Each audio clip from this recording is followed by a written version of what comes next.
Lydia, Filtermist, you've been owned by Absolent for quite some time now. Why was the decision made to have the same stand here at EMO?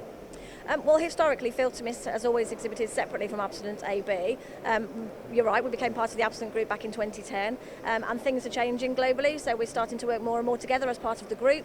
So obviously we're going out about things and we're actually marketing Absolent group now, we're acquiring, buying different brands. So it just felt that the time was right that we should actually share stand space, share resources. We've worked together closely in the UK since we were acquired in 2010, and that's very much, it works very well. We sell lots of Absolent units in the UK, so there's no reason why that approach can't work elsewhere.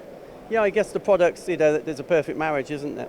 Yeah, absolutely. I mean, we both work in oil mist extraction. Absolent Group also do smoke and fume filters. And there's places in the market for both of us. It depends on what the application is, what the customer's requirements are, as to whether a Filtermist unit is better or an Absolent. So it's horses for courses.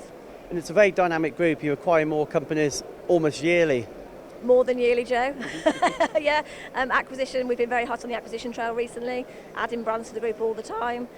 So we've got some different brands on show here at the moment. We've got Kerstar, Diversitech, we showcase in Bristol, which is based in Germany, and that's a story which is continuing to grow. So it's all very exciting, dynamic times for us.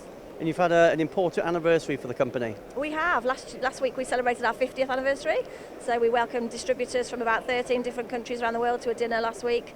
We're also welcoming them to a dinner, an EMO dinner tomorrow, so we've got some different distributors coming. And we had an open house, so we launched our new distribution centre in Telford, 30,000 square feet, went very well. Gave people an opportunity to see some of the products from our new acquired brands. So yeah, it was all very busy times. What's next? You tell me. More acquisitions, more growth, more working together. So, I mean, our industry is just growing exponentially. There's opportunities in dust, which is obviously why we've resulted in some of the acquisitions that it has. But yeah, just more work, more growth, and yeah, lots of opportunities. So all good.